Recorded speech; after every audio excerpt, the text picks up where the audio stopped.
हरिओम श्रीराम अंबज्ञ नाथ संविध मित्रांनो आणि माझ्या मैत्रिणींनो, मी वृषाली वीरा आपलं स्वागत करते आपल्याच युट्यूब चॅनल मध्ये, ज्याचं नाव आहे अनिरुद्धाच मोटिवेशनल चॅनल. कसे आहात सगळे? अपेक्षा ठेवते की तुम्ही सर्वजण खूप छान असणार आणि असावे तशी बापूंचरणी मनापासून प्रार्थना. जर माझं चॅनल अजूनही सबस्क्राईब केलं नसेल तर प्लीज सबस्क्राईब करा, लाईक करा आणि शेअरही करा. तर मागच्या व्हिडिओमध्ये आपण बघितलं होतं की कढीपत्त्याचं महत्त्व, कढीपत्ता खाल्ल्याने आपल्याला काय काय बेनिफिट्स होऊ शकतात आरोग्याच्या दृष्टीने, ते आपण पाहिलं. आता ज्यांनी जे खात असतील त्यांना तर माहितीच असेल की कढीपत्त्याचे किती आपल्याला आरोग्यदायी फायदे आहेत, पण ज्यांनी अजूनही सुरू नसेल केले किंवा जे हा व्हिडिओ पहिल्यांदा बघत आहेत त्यांनी मागचा व्हिडिओ नक्कीच बघा आणि कढीपत्ता खायला सुरुवात करा, सकाळी चावून चावून खायला. ठीक आहे, तर त्याचे खूप छान आरोग्यदायी फायदे आहेत आपल्याला. तर जे खात आहेत त्यांना ते माहितीच आहे, जे नाही खाणार आहेत तुम्ही खा, तुम्हाला त्याचे फायदे किंवा त्याचे बेनिफिट्स तुम्हाला नक्कीच अनुभवायला मिळतील. तर आजचा आपला विषय असणार आहे तुळशी. बापूंनी आपल्याला तुळशीची पण पाने खायला सांगितलेली आहेत.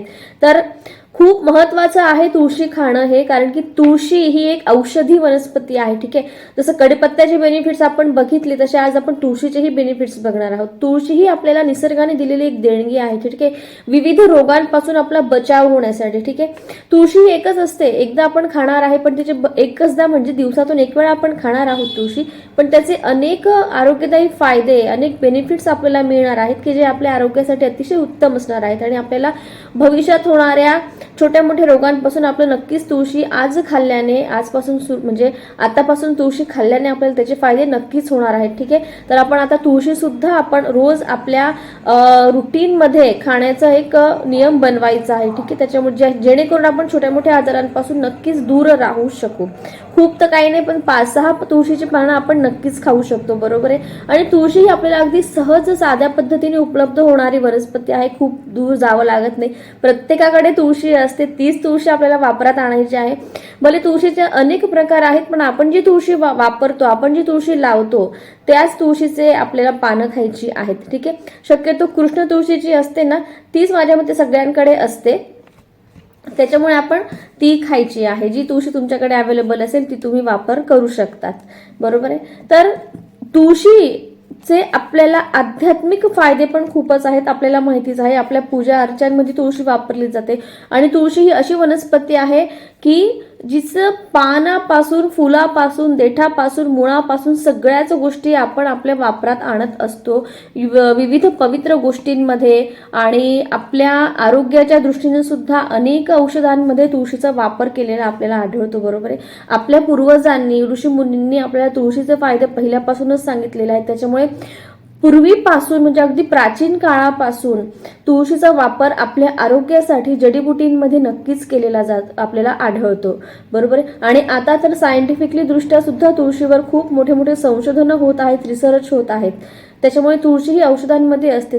तर तुळशीचे आध्यात्मिक फायदे पण खूप आहेत, त्याचप्रमाणे तुळशीचे आरोग्यदायी फायदे पण तेवढेच आहेत, बरोबर आहे. तर वारकरी संप्रदायातले लोक जे आहेत ना, ते तुळशी माळ धारण करतात. याचा आध्यात्मिक फायदा म्हणजे की तुळशी माळ गळ्यात धारण केली जाते, बरोबर आहे. आपण नैवेद्य अर्पण करताना तुळशीची पानं त्याच्यावर ठेवत असतो. गणपती बाप्पाला दुर्वा वाहतात, महादेवाला आपण बेल वाहतो आणि विठुरायाला आपण तुळशी वाहतो, बरोबर आहे. तर या वनस्पतींचं ना अनन्य साधारण महत्व आहे आणि त्यामागे भरपूर कारणं सुद्धा आहेत की आपण का वाहिली पाहिजे. ठीक आहे, तर हा एक व्हिडिओ नक्की नक्की नक्की नंतर बनवेल मी की गणपतीला दुर्वाच का वाहतात किंवा महादेवाला बेलच का वाहतात आणि विठुरायाला तुळशी का वाहतात. हा एक विषय वेगळा झाला. आज आपण तुळशीचे बेनिफिट्स बघणार आहोत, आपल्याला तुळशी खाल्यामुळे काय फायदे होऊ शकतात, हा आपला आजचा विषय आहे. ठीक आहे, तर तुळशी ही एक अशी वनस्पती आहे ना की जिच्या वापरामुळे आपण आपल्याला सुदृढ ठेवण्यास मदत करू शकतो. आपल्या हिंदू धर्मात किंवा भारतीय संस्कृतीमध्ये तुळशीला अनन्यसाधारण महत्व आहे, बरोबर आहे. त्याच्यामुळे तुळशीचे जे जे काही फायदे आहेत आपल्याला, तेच मी आज तुमच्यासोबत शेअर करणार आहे आणि माझ्या मते तुम्हाला ते नक्कीच आवडतील आणि तुम्ही आजपासून, उद्यापासून तुळशी खाण्याला नक्की सुरुवात करणार आहात आणि आपण नक्की सुरुवात करायची आहे. ठीक आहे, बापू आपल्याला वेळोवेळी या गोष्टी ज्या सांगत असतात ना, ते आपल्या दृष्टीनेच योग्य असतात आणि मेन म्हणजे आपल्याला मोठ्या मोठ्या आजारांपासून दूर ठेवण्यासाठी या छोट्या छोट्या गोष्टी बापूंनी ज्या करायला सांगितलेल्या आहेत ना, ते आपण करायला पाहिजे. त्याचे अनन्यसाधारण महत्व आहे. ठीक आहे, गोष्टी छोट्या आहेत पण त्याचे फायदे खूप आहेत. ठीक आहे, तर तुळशी एक औषधी वनस्पती आहे, बरोबर आहे. रोज आपण तुळशीची 5 ते 6 पानं खायची आहेत. तर याचा सगळ्यात मोठा फायदा म्हणजे की आपल्या तोंडातले जे बॅक्टेरिया असतात ना, जे वाढलेले असतात, रात्री आपण झोपतो, सकाळी उठतो, बरेच जण रात्री ब्रश करत नाही, असे कितीतरी लोक आहेत ना की रात्री ब्रश करत नाही, बरोबर आहे. आपण डायरेक्ट झोपून जातो, जेवण झाल्यानंतर थोडी चूळ वगैरे भरली की आपण झोपतो, पण बारीक बारीक अन्नकण जे असतात ना ते आपल्या दातांमध्ये अडकलेले असतात की जे निघत नाही नुसत्या चोळीमुळे, आणि त्याच्यामुळे डॉक्टर आपल्याला सल्ला देतात की रात्री पण ब्रश करत जा, बरोबर आहे. पण आपण शक्यतो टाळतो ब्रश करणं, आणि लहान मुलं पण शक्यतो टाळतातच ब्रश करणं. तर त्याच्याने काय होतं की जे अन्नकण आपल्या दातांमध्ये अडकलेले असतात तर त्याच्यामुळे बॅक्टेरिया निर्माण होतात, आणि हे बॅक्टेरिया जे असतात ना ते बॅक्टेरिया वाढल्यामुळे आपल्या तोंडाला दुर्गंधी येत असते सकाळी, बरोबर आहे. आता तुम्ही हे बघा की ज्या वेळेला आपण रात्री ब्रश करून झोपतो ना त्यावेळेच आपल्या तोंडाचा वास आणि आपण ब्रश न करून झोपल्यावर सकाळी उठल्यानंतर येणारा तोंडाचा वास यात खूप फरक असतो. त्याच्यामुळे डॉक्टर सल्ला देतात की रात्री आपण ब्रश करून झोपायला हवं, पण आपण ते टाळतो, बरोबर आहे की नाही.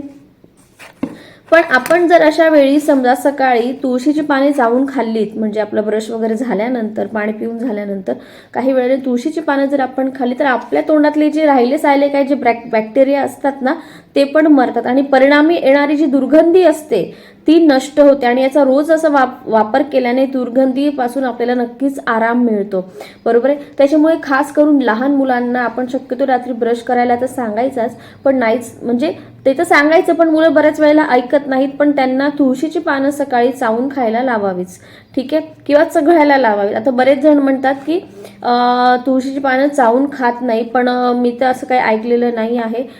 तुम्हाला जर चावून खाऊन त्रास वाटत असेल किंवा नसेल खायची तर तुम्ही चघळू पण शकतात, ठीक आहे. तर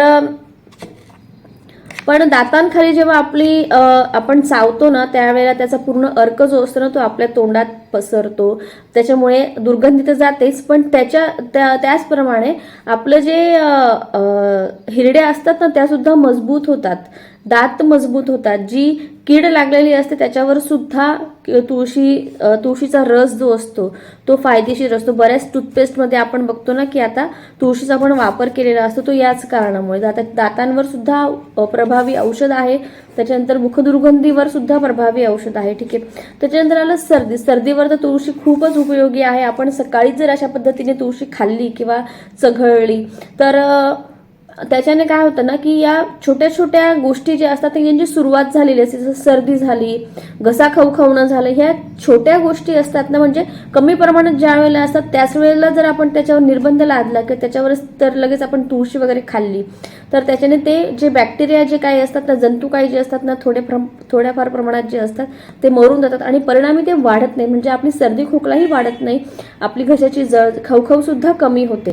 आता आपण बघूया की रिकाम्या पोटी तुळशीची पाने खाल्ल्याने किंवा चघळल्याने आपल्याला काय काय बेनिफिट्स होतात, ठीक आहे. तर तुळशीची पाने रिकाम्या पोटी चावून खाल्ल्याने किंवा चघळल्याने आपलं पचनतंत्र सुधारतं, ठीक आहे, ते निरोगी राहतं, म्हणजे आपण जे पण काय खातो ना ते पचवण्याची क्षमता, चांगल्या प्रकारे पचवण्याची क्षमता निर्माण होत असते, बरोबर आहे. त्याच्यानंतर सर्दी खोकल्यावर तर रामबाण औषध आहेच, बरोबर आहे. त्याच्यानंतर अस्थमाच्या पेशंटसाठी सुद्धा तुळशी खूप फायदेशीर आहे, दम्याच्या पेशंटसाठी फायदेशीर आहे. महत्वाचं म्हणजे तुळशीच्या नियमित सेवनाने आपली बॉडी जी असते ना, आपलं शरीर जे असतं ते डिटॉक्स होत असतं, ठीक आहे. म्हणजे काय की आपल्या शरीरात जे काही वाईट किंवा विषारी घटक द्रव्य असतात ते बाहेर टाकण्याचं काम तुळशी करत असते, तुळशीतले घटक करत असतात, ठीक आहे. आणि त्याच्याने काय होतं की असे वाईट विषारी द्रव्य आपल्या शरीराबाहेर जर पडले तर आपलं बऱ्याच रोगांपासून रक्षण होत असतं, ठीक आहे. त्याच्यानंतर तुळशीच्या नियमित सेवनाने आपली ब्लड शुगर जी असते ना तिची लेवल कंट्रोलमध्ये राहत असते, त्याच्यामुळे डायबिटीसच्या पेशंट्सने तुळशीची पानं खरंच आवर्जून खावीत, बरोबर आहे. आपला बीपी सुद्धा तुळशीच्या नियमित सेवनाने कंट्रोलमध्ये राहत असतो. त्यानंतर किडनी रोगांवर सुद्धा तुळशी प्रभावी औषध आहे, म्हणजे आपण जर नियमित बेसिसवर डेली बेसिसवर जर तुळशी खाल्ली किंवा चघळली ना तर त्याच्याने काय होतं की आपलं किडनीचं आरोग्य सुद्धा सुधारतं, आपली किडनीचं कार्य हे व्यवस्थित पार पडत असतं, सुदृढ किडनी बनत असते आपली. तुळशीच्या नियमित सेवनाने आपलं जसं पचनतंत्र सुधारतं ना, त्याचप्रमाणे आपल्याला चांगली भूक सुद्धा लागत असते. ठीक आहे. त्यानंतर तुळशीच्या सेवनाने आपली बॉडी जी असते ना ती डिटॉक्स होत असते. म्हणजे नियमित जर आपण तुळशीचं व्यवस्थित सेवन केलं ना, रोज 4-5 पानं खाल्ली किंवा चघळली ना, तर आपली बॉडी डिटॉक्स होत असते. म्हणजे काय की आपल्या शरीरात जे काही वाईट किंवा विषारी घटक द्रव्य असतात ते शरीराबाहेर जात असतात आणि परिणामी हे विषारी द्रव्य किंवा घटक शरीराबाहेर पडल्यामुळे आपलं अनेक रोगांपासून, अनेक शारीरिक व्याधींपासून आपलं रक्षण होत असतं. ठीक आहे. तुळशीच्या नियमित सेवनाने आपली ब्लड शुगर लेवल जी असते ना ती कंट्रोलमध्ये राहत असते. ठीक आहे. आणि त्याच्यामुळे डायबिटीसच्या पेशंटनी तुळशीचं नियमित सेवन करत जा की ज्याच्याने तुमचं शुगर लेवलमध्ये राहील किंवा कंट्रोलमध्ये राहील आणि त्याच्याप्रमाणे आपला बीपी सुद्धा कंट्रोलमध्ये राहतो. आपली युरिक ॲसिडची जी लेवल असते ती सुद्धा कंट्रोलमध्ये राहते. शिवाय तुळशीच्या नियमित सेवनाने आपण किडनीचं आरोग्य सुद्धा सुधारू शकतो. लहान मुलांना बघा वारंवार सर्दी खोकला असे आजार होत असतात. बाहेर खेळतात मुलं, कुठलं पाणी पितात, म्हणजे जारचं वगैरे थंड पाणी वगैरे पितात किंवा अजून काही ॲलर्जी होते बऱ्याच वेळेला.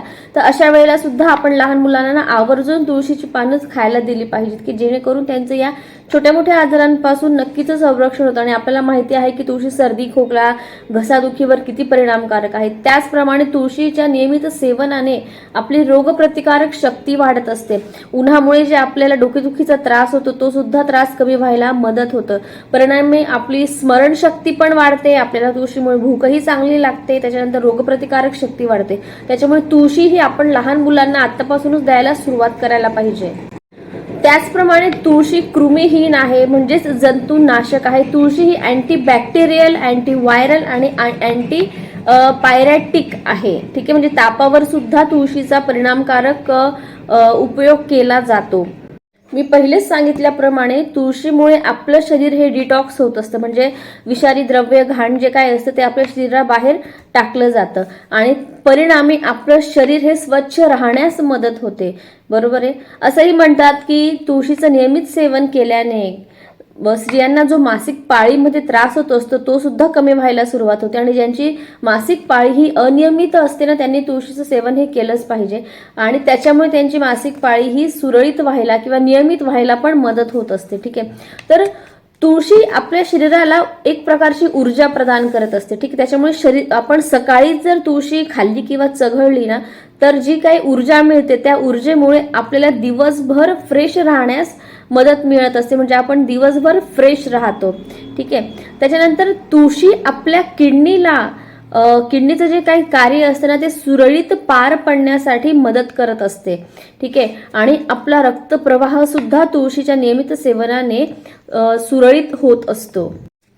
तुळशीच्या पानांमध्ये पोटॅशियम आणि फोलेट यासारखे पोषक तत्व असतात की जे आपल्या हाडांसाठी अतिशय महत्त्वाचे असतात.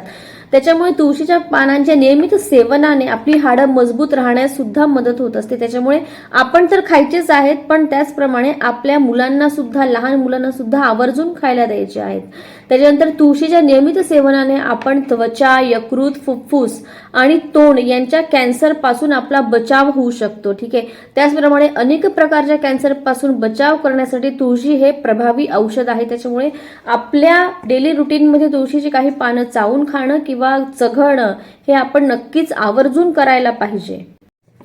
सगळ्यात महत्त्वाचं म्हणजे तुळशीमध्ये तणाव विरोधी गुणधर्म असतात की जे आपल्याला तणावापासून दूर ठेवण्याचं काम करतात. बरोबर आहे. आजच्या रोजच्या धकाधकीच्या जीवनात आपण अनेक ताणतणावाखाली, अनेक मानसिक ताणतणावातून जात असतो. बरोबर. रोज आपल्यासोबत काही ना काही चांगलं वाईट घडत असतं आणि आपण परिणामी मानसिक तणावाखाली येत असतो की ज्याचे परिणाम आपल्या शरीरावर पण नंतर होत असतात. ठीक आहे. तर तुळशीच्या नियमित रोज 5-6 पानं चावून किंवा चघळून खाल्ल्याने आपल्याला तणावापासून दूर राहण्यास मदत होते. ठीक आहे. मानसिक तणावापासून दूर राहण्यासाठी तुळशी हे एक प्रभावी औषध आहे किंवा तुळशीचे खूप महत्त्व आहे. त्याच्यामुळे आपण रोज ही तुळशीची 4-5 पाने चघळून किंवा चावून नक्कीच खाल्ली पाहिजेत की जेणेकरून आपण मानसिक तणावापासून तर काय पण आपण शारीरिक तणावापासून किंवा शारीरिक व्याधींपासून आपण दूर राहू शकू. बरोबर आहे. कारण की ज्यावेळेला आपल्या मनावर परिणाम होतो ना परिणाम ही आपल्या शरीरावर पण त्याचा परिणाम व्हायला सुरुवात होते. त्याच्यामुळे आपलं मनच जर आपण सगळ्यात पहिल्यांदा पक्क मजबूत केलं, तणावरहित केलं तर आपल्याला त्याचे आपल्या शरीरावर सुद्धा चांगले परिणाम होत असतात, बरोबर आहे. त्याच्यामुळे आपण ठरवायचे की आता आपण रोज आजपासून किंवा उद्यापासून तुळशी ही चावून किंवा चघळून ज्याला जसं पटेल तसं त्याने खाल्लीच पाहिजे, की त्याचे आपल्या शरीरावर अनेक चांगले परिणाम होत असतात. कारण की तुळशी एकाच वेळेला अनेक रोगांवर काम करत असते, ठीक आहे. त्याच्यामुळे तुळशी ही आपण खाल्लीच पाहिजे, आपणच पण आणि आपल्या मुलांना सुद्धा आपण आवर्जून खायला दिली पाहिजे, ठीक आहे. चला तर मग आज पुरतं एवढंच. कसा वाटा तुम्हाला माझा आजचा व्हिडिओ? माझ्या मते नक्कीच आवडला असेल. थोडा जरी आवडला असेल तरी प्लीज लाईक, सबस्क्राईब, शेअर नक्की करा. काही चुकलं असेल तर क्षमस्व. भेटूया नेक्स्ट व्हिडिओमध्ये अशाच एका छानशा विषयासोबत. तोपर्यंत हरिओम श्रीराम अंबज्ञ नाथ संविध.